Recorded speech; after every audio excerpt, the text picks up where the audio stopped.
The important thing to me is less the intolerance in personal behavior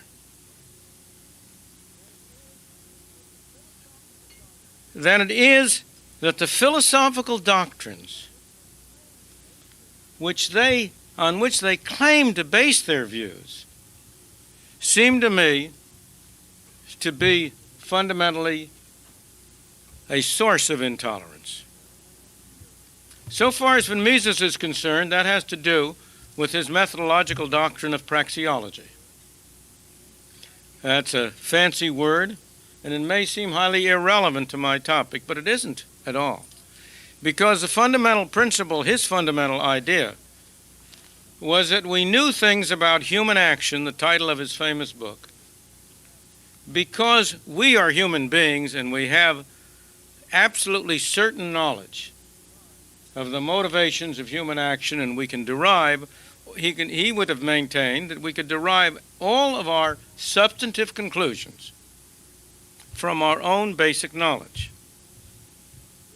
That facts, statistical or other kinds of evidence, cannot be used to test, simply illustrate a theory.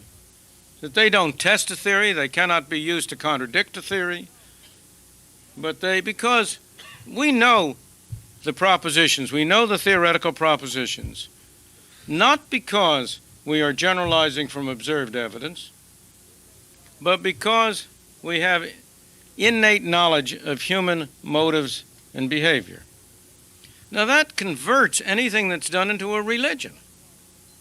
It's not a scientific proposition. It's not something you can argue about. I have two people who believe that view, who share von Mises' praxeological view. And one says one thing and one says the other. How are they going to reconcile their difference?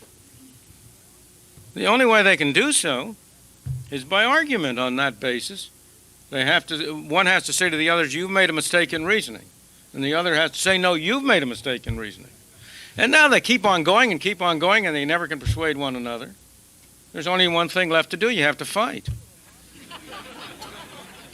The virtue of a modern scientific approach, from my point of view, of the kind of approach, to name still another name who deserves some place in the lexicon in the catalog of libertarians, is Karl Popper.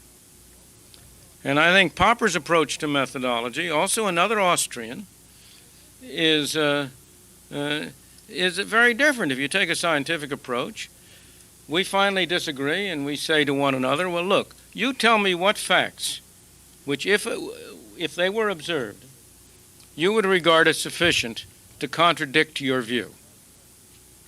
And and vice versa. And then you go out and see whether the evidence contradicts or supports the view you have. That's a way in which you can resolve issues without conflict